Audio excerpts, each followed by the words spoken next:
So he was drinking with you? Yeah, I was drinking. And so, fully hungover, I went to the airport and I had to go to Kanchenjunga. And we climbed Kanchenjunga.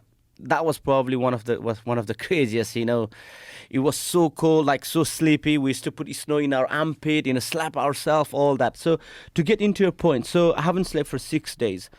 Summited, got back down, and at 8,450 meters, we found a climber. He was out of his oxygen. So I got my oxygen out and I give him immediately the oxygen. So I'm now out of oxygen, okay? So just to put into the science here, normally you climb without oxygen when you are acclimatized. I was never acclimatized to that altitude. So let's say on Everest or even in K2, you have to sleep at Camp 4 without oxygen so that your body is acclimatized, you are building more red blood cells. I didn't have done that. So giving my oxygen, I knew that I could do it, but I knew it was a very, very high risk. So I gave him my oxygen and we started bringing him down. Then another 100 meter down, we found another guy. Oh, Jesus. So we started bringing these 2 people down.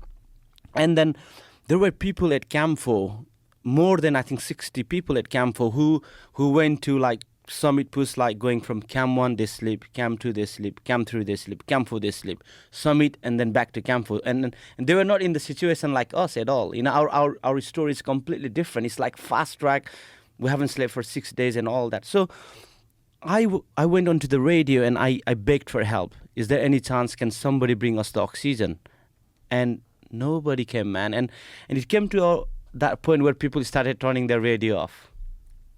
And they just let you die up there. Yeah. And then is that just because it's so dangerous that they weren't willing to risk their lives? Yeah. So, and I could get it. Look, I'm not here to blame anybody, but a lot of people say, they're badass and all that. They can talk in the social media, but they all were at Camp 4. They were earlier, they were well rested, and they could come and help in another sense. How far was the trek to get to you? So to come up with oxygen, I would say 3 hours. That's it? 3 hours with oxygen, yes. And they wouldn't do it? Nobody would come. And did you talk to them when you came down? Oh, nah, and fuck you, right?